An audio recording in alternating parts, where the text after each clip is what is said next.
Welcome, Todd Harrison. It's been a while since we've seen you, and I know that we're going to catch up a little bit as well with what you've been doing and what we've been doing. But for our listeners who haven't met you before, please share a little bit about who you are and how you came to be involved in space. Sure. Yeah. So Todd Harrison, my current position, I'm managing director of Metrea Strategic Insights. We are a group within a larger defense company called Metrea. But with MSI, we're specifically focused on pathfinding research in areas of strategy and policy, interesting areas to go out and analyze, such as space, that we're going to talk about today. My background, I came from the think tank world. I worked for a number of years at the Center for Strategic and International Studies. I led our space program there, the Aerospace Security Project, and our Defense Budget Analysis Project. I was at another think tank before that, but actually, if you go back early in my career, I'm originally a recovering aerospace engineer. I went to college, majored in aerospace engineering, got a master's degree in it. And one of my first jobs out of college was working at a small startup aerospace company where we were building small satellites before they were cool. So that's a bit of my background. How have they changed in that amount of time? So small sats before they were cool, have they morphed a lot, or are they still pretty much the same? You can do a lot more in a small package with a satellite today than you could 20, 25 years ago. And so I think that's what's remarkable is seeing the amount of technology that's being packed into satellites now and what they're capable of doing. And the launch costs have gone down as well. And so that is actually making the business case close for more and more space missions. So, in my mind, this is a really exciting time to be in the space industry. You're really starting to see the technology, the capabilities, the market demand, and the pricing get to a point where things are becoming viable that just weren't in the past. And it's so exciting to see that happening. Right. And I know you probably know a lot of these folks. They were grad students working for a certain professor, and now they've spun out their own companies, and I can think of many, and they're really just great engineers that were working in the right labs that saw this, there's a need. We have a need to work with good companies with our students because we can't build our own circuit boards. We don't have the time, right? We're trading some time, some money for their expertise. Quick question for you. Since you've seen this over, like a longitudinal study, how important do you think the evolution of the smartphone was in miniaturizing electronics, and did that really relate well to the progress in small sats? Yeah. So, is there a direct linkage? Maybe in a few areas, but it's more of an indirect linkage because the market demand for commercial consumer electronics like smartphones really led that sector of industry to pour lots of investment, lots of money into miniaturizing, things like processors, memory, cameras, you name it, to miniaturizing them, to improving their performance and reducing their power consumption.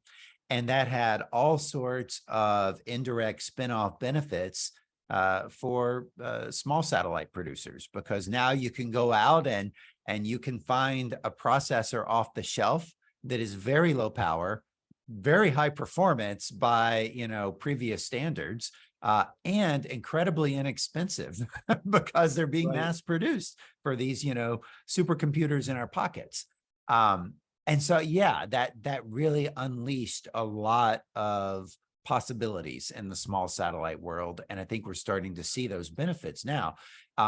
If I can contradict myself for a minute, though, we've seen this trend of being able to pack more and more capabilities into a smaller package for satellites. What was pushing that from a space perspective is launch. Launch was so darn expensive. And so every ounce, every gram on that satellite made a difference in terms of the cost. And so, if you're trying to do a low cost mission, you're confining yourself to a very small volume, a very small mass. And that, of course, comes with power restrictions as well. So that's your, size, weight, and power, all very tightly constrained on these small satellite, low-cost missions. Well, now I see us at the cusp of entering a new era where launch costs aren't that driving factor anymore. And so all of this, pressure to miniaturize and to pack lots of capabilities into a small form factor, some of those restrictions are going to be lifted. And I think we're actually going to see satellites go in the opposite direction. Instead of getting smaller and smaller, I think we're going to see them get larger and larger and more capable on top of that. Wow, that sounds like you're maybe read Zubrin's The Case for Space. Well, yeah, and I do give a lot of credit here to SpaceX that they're driving this trend in the reduction in launch cost. And what SpaceX is doing with the Starship Super Heavy rocket, if and when they're successful at getting that system fully operational, that is going to lead to, what I think is going to be an order of magnitude reduction in the cost of access to space. And that's where I think we're going to see these trends reverse. And instead of satellites getting smaller, we're going to see them get larger and even more capable. So there's an exponentiality to this that, I'm hopeful we're going to see in the next few years. Right. And it's interesting when you look at the evolution of Starship, for instance, his choice to use steel, right? Some low-tech steel versus some high-grade aluminum, titanium. But then you look at the reasoning, the thermal properties, the ease with which the design could be modified. It led for, maybe I'm wrong, I know you're quite knowledgeable in this area, more easily able to iterate and modify and just let the design process happen much faster, maybe at lower cost. Does that sound reasonable? Well, and being able to iterate it better and scale production, because, they're not just looking at building a handful of these rockets, right? If you look at NASA's SLS program, which is really a modification of like space shuttle technology. So you're talking dating back into the 1970s. The plan is never to build, dozens of SLSs per year. I mean, at best, they're going to build one every few years. They might build 3 or 4 in total, for that program. We'll see how it goes.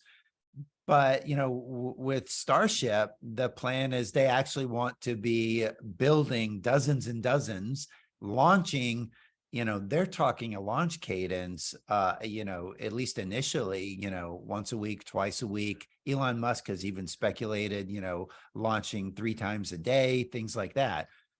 They're looking at very high volumes. And so that changes your design criteria. And so you need to start using materials that are easier to use, that allow for more rapid manufacturing, that are more durable, that are you're not trying to be exquisite. You're trying to build something that's rugged. And I think that's what's leading SpaceX in this direction. Well, let's pivot a little bit and take that into account. And I know that you also have background, as you said before, in policy, you were an engineer, and certainly in defense. So how does Metrea bring all of that together? What is it that you do with your company? Yeah, so broader Metrea is really about delivering defense capabilities as a service. So we call it effects as a service, right? And you see that happening more broadly in the space sector as well. We do it across all domains, a lot on the aviation side, in the modeling and sim world. And so my part of Metrea Strategic Insights, we're really focused on doing that kind of pathfinding, cutting edge policy research for government customers to help them figure out where are these trends going in the future? What are the wicked problems that you're going to face in the future? And how do we start building elegant solutions as a nation?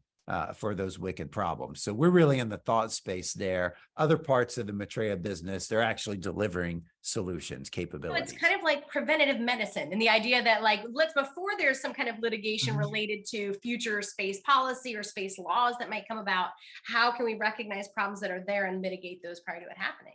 And yeah, how can we, better anticipate what's going to be happening in the strategic environment and be proactive rather than reactive? Mhm. And it's really about bringing kind of that commercial mindset to defense, right? For a long time, defense has kind of been stuck in the old industrial age era, and the way that we acquire systems is built around this model of, okay, it's top down driven. It's the customer. DoD says, these are my requirements. They go out and they pay someone to build a custom solution to their requirements, and develop all the technology. DoD pays for it. Then DoD comes back and says, okay, you've developed that technology. Now we want to procure it in quantity, so we'll pay you to build them for us. And then, oh, you know what? We're going to need your help with spare parts and maintenance. So we're going to pay you to help maintain this item in our inventory. And that whole model is slow.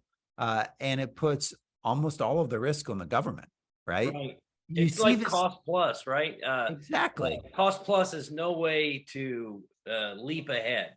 And you see I this in space acquisitions, right? And that's why you end up with programs that take 10, 15 years from inception to actually, fielding a capability for the warfighter. It's just too long. Those Right. timelines are too long. Whereas in the commercial space side, you're seeing new generations of satellites are being launched every 18 months, 24 months, right? Let's So let me jump in with a quick example, non-military example of over budget, overdue. James Webb Space Telescope. We all are ecstatic about the quality of that product, but we could have launched 4 iterations of it, probably with the cost, had we been a little more commercially minded. Could you elaborate maybe what your thoughts are if we were hypothetically, if we had done James Webb differently? yeah, no, it's a good example. And last time I looked at the cost, it was over 10 billion for this one satellite that was launched. And I remember it was launched on Christmas Day, not this past Christmas, but the one before, I believe. And I actually got up that morning with my wife to watch the launch, and my fingers were crossed. I was like, oh my God, there's so much writing, because we're not going to build another one of these. It's got to go right.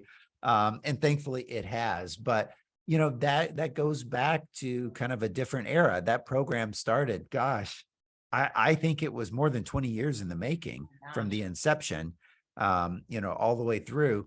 And it was in that mindset of, okay, NASA's going to come in and NASA is going to specify exactly what to build and how to build it. And then we're going to go out and we're going to contract it, and we're going to pay someone to build it exactly the way we tell them to.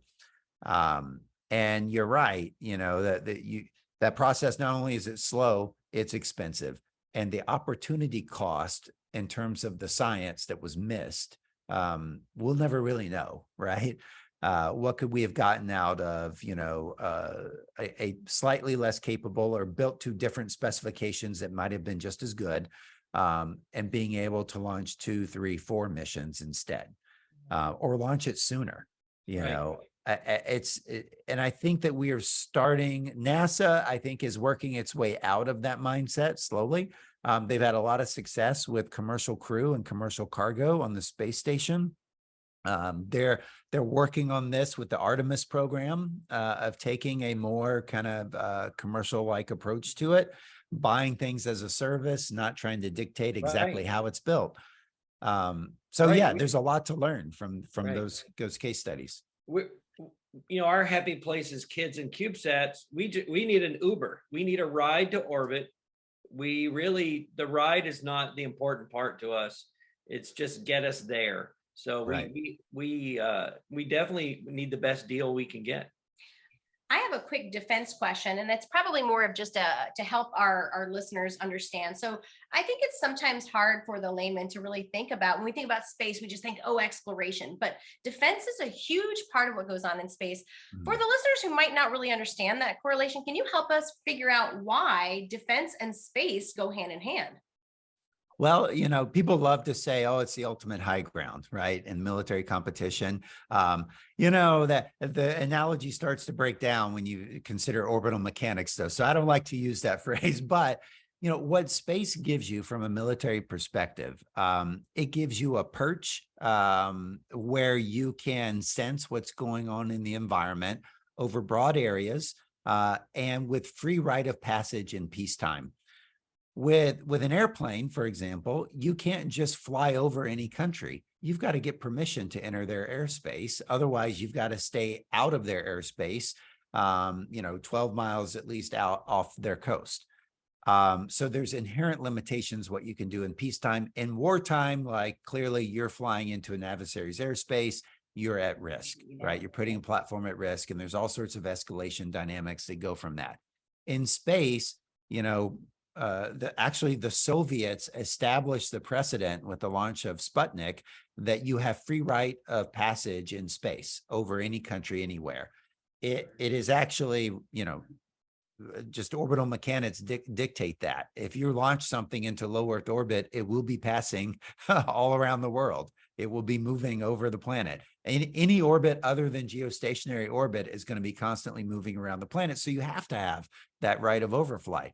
So that is key in military, is you've got the ability to pass directly over any place on Earth and a great perch from which to sense, do electro-optical, basically taking pictures from space, infrared, so looking in the infrared spectrum for imaging, using synthetic aperture radar where you can see through clouds and see at night. You can even do passive RF sensing where you just suck up signals and you can geolocate them, or you can analyze those signals to figure out, intelligence from what's going on the ground with radio emissions, identify a specific satellite phone, something like that. A lot of things you can do sensing from space. It's also a great vantage point for communications, for enabling beyond line of sight wireless communications, which is essential for platforms that are mobile, like ships, airplanes, troops that are moving on the ground, and be able to stay in contact with them virtually anywhere they are on the planet, even when they're moving. Those are things you can only do from space. And you add into that things like our global navigation system, GPS, where you can blanket the Earth with this signal that then people can use to very accurately determine time and location, and then all of the applications that build off of that. There's so many things that you can really only do from space, or you can do much more effectively from space that help you in a military environment. But does that make it hackable? Like, that's always a question that someone gets in, right? So then at what risk are those very, I would imagine, like, important and secure communications? How much so are they at risk? Oh, absolutely. We see all kinds of threats to space systems, and cyber threats are right up in there with them. And it's honestly not that different than any other domain. If you're using any kind of radio frequency communications, you're going to be subject to things like jamming, spoofing, someone intercepting your signal, exploiting it, hacking into your communication links, right? It's no different when you're going through space. And in fact, when you're going through space, you've got more of a surface area, if you will, for folks to attack. You're more exposed in many ways.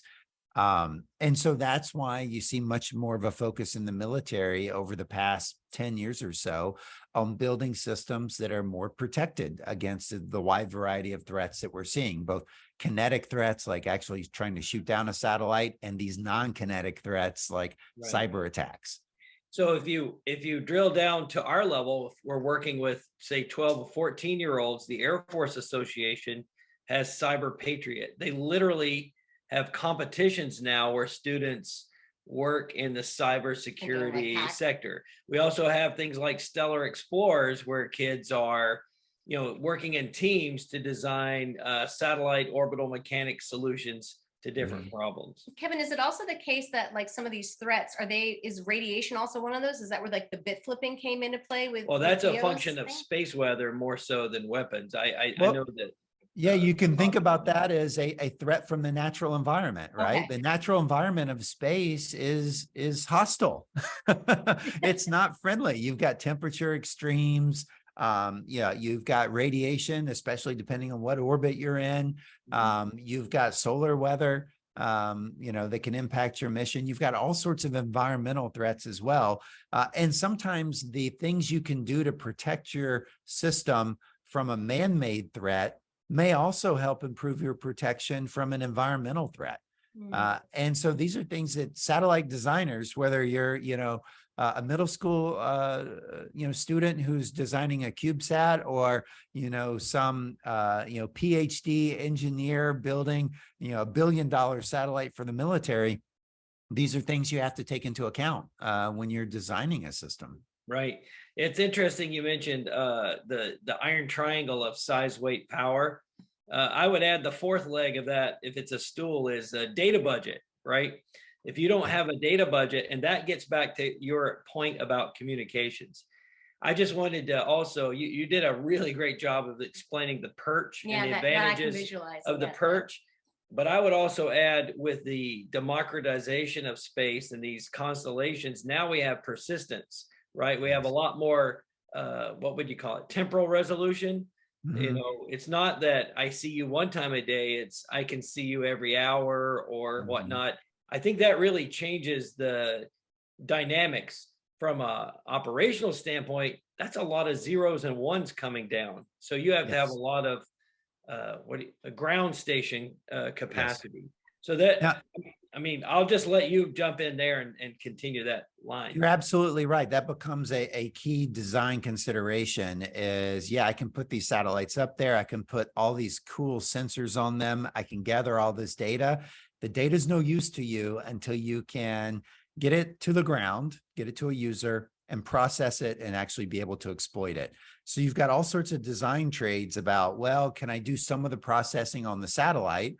So the data I have to downlink is more compact, right? I don't want to be downlinking data that's noise, right? If I could go ahead and process that down, then there's less data to downlink. How am I going to downlink? How long is it going to take to downlink? If I still need to do processing on the ground, where am I going to do that processing? Those are all, design considerations that have to go, into planning a mission.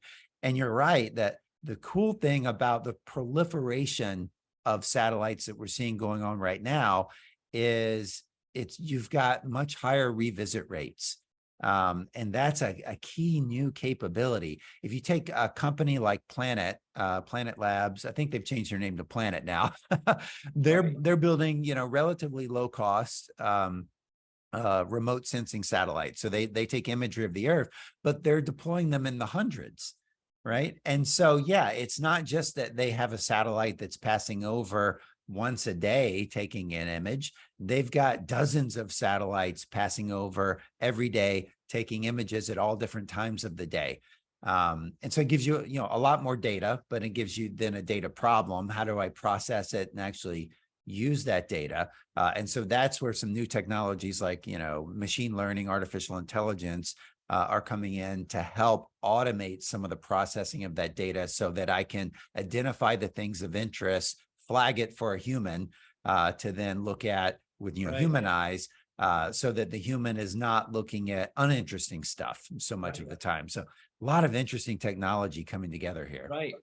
We podcast with a lady, scientist from Netherlands, and she talked about image analysis where you only send down the data if the pixels have changed. Right now, if you only look at if something's changing, I guess in the military aspect, the tanks are there, they aren't there.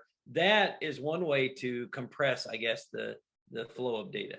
Yeah, and you got to always start with kind of an end user perspective. What is the objective of the end user? What are they trying to get out of this?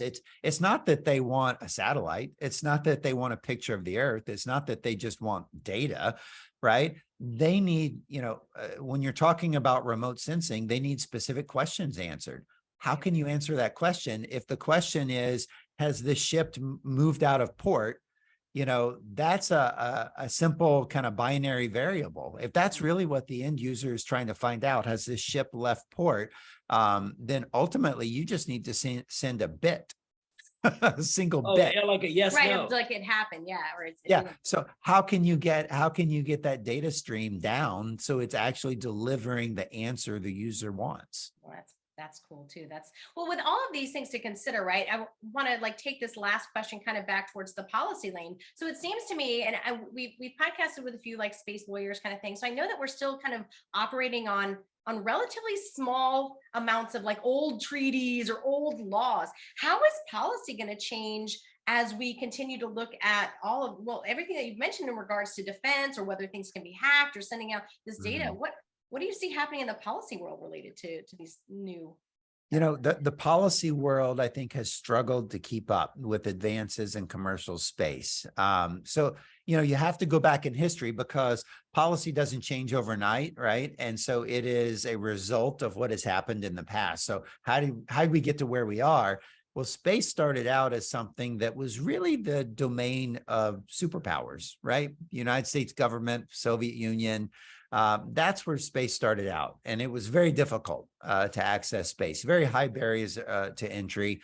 And really only, high-end nation states could do it. So it started out as something, the exclusive domain of governments. And it has gradually democratized and commercialized since then. But our policies and regulations were rooted in that early environment, as if this was something we could regulate and control. You take something in contrast like the internet, which did spin out of DARPA, or the predecessor to DARPA, TCP/IP technology and everything, but really the World Wide Web caught on as a commercial thing, and so very little regulation for the internet and how that has developed over time, and we've tried to go back and retrofit some regulation into it, right? And that is still a struggle. Space was the exact opposite, very highly controlled and regulated by governments. And only, in more recent years have they started to loosen the hold on that. We're getting to a point, though, that if our policy in the US doesn't keep up with commercial technology and what other countries are doing in terms of policy, it actually undermines our policy and undermines our own commercial, space industrial base. So great example of that is how we regulate remote sensing from space. If you're going to take images of the Earth, or if you've got a camera that's capable of taking images of the Earth, even if it's not intended for that, we regulate that. You have to get a license in the US before you can do that. They have updated that licensing process. They've created different tiers of licenses. They've tried to streamline it and make it faster. But still, ultimately, you got to get a license. Many of our allies and partners in Europe, if you're a European company and you want to launch the exact same type of camera on your satellite, no license required. Right.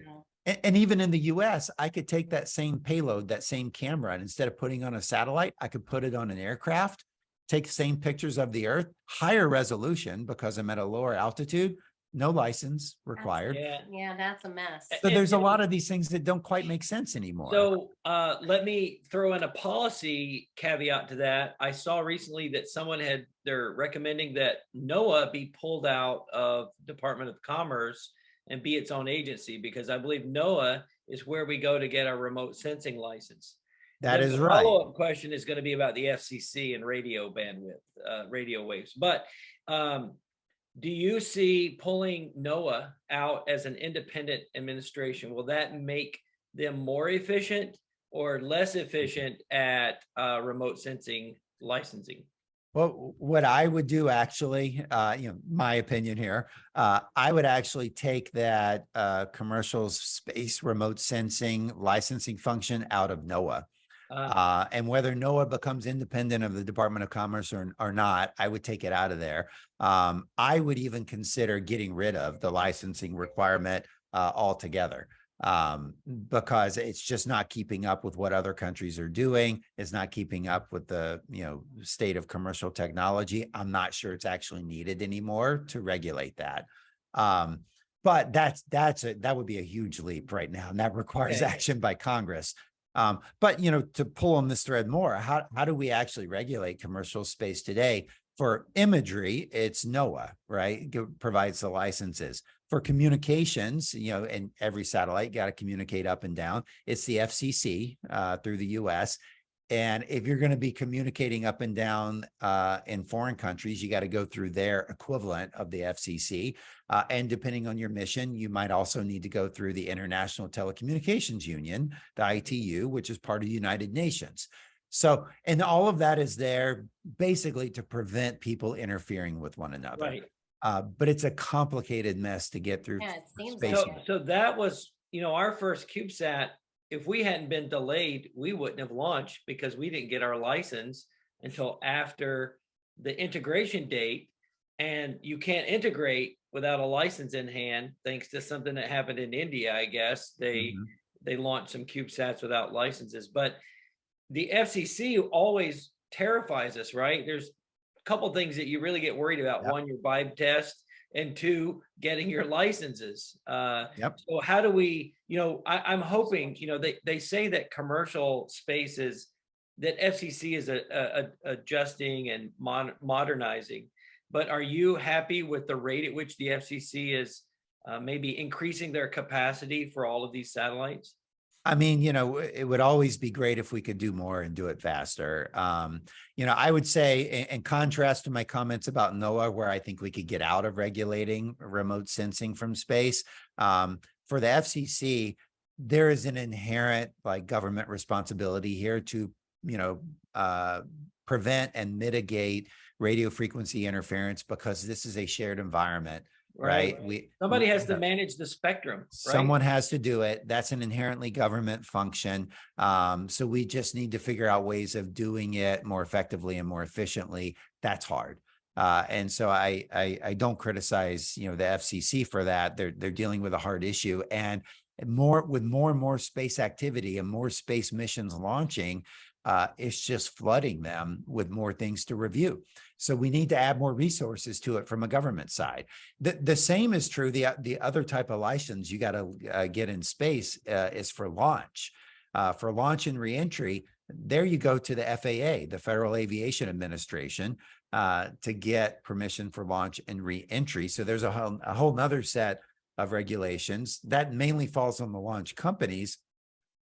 But that's where SpaceX and development of their Starship and testing, they ran into a lot of delays with the FAA just getting approval to do their test launches. Again, there's an inherently government function there because you've got to deconflict with airspace and you've got to ensure safety of flight, safety of people on the ground. Trouble for sending the image of the car down. Yeah, he didn't have a remote sensing license for his Tesla. And now the EPA is upset with him. Well,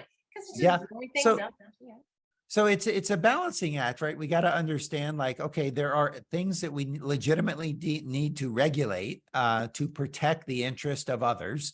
There are things that maybe we don't need to regulate because we're not protecting anyone's interest, and our policies are being undermined anyway. But then the things we do have to regulate, how can we do it, effectively and efficiently so that we're not holding ourselves back? Okay. Well, I really want to thank you for your time. I will be showing this episode in my aerospace class this fall because I think it covers a lot of notes real well. And I'd actually like him to talk to our policy students at some point too, because that's kind of the little bit of the realm that I work with the kids, the debate background, and we actually write legislation every now and then. But I'm always amazed at how little there is currently to refer to, and how emerging that as a career field will be, is the idea of how do we kind of I don't want to say legislate, but how do we keep track? Like we were talking about before we recorded, the debris, we have to track. If we have to know who's debris, if somebody's responsible for your debris hitting my spacecraft, and and then how do you make policy in an environment? The space environment itself is inherently a shared environment with other nations. Right. And so if we just make a policy decision on our own, that's not effective. We actually have to bring allies and partners and even countries we don't normally cooperate with. We need to bring them along to cooperate in this shared environment if we're actually going to do the right thing. Yeah, thank you. I think that's a great ending spot. We really appreciate you giving your time today, and we look forward to talking with you again soon. Thank you. It was a pleasure to be here.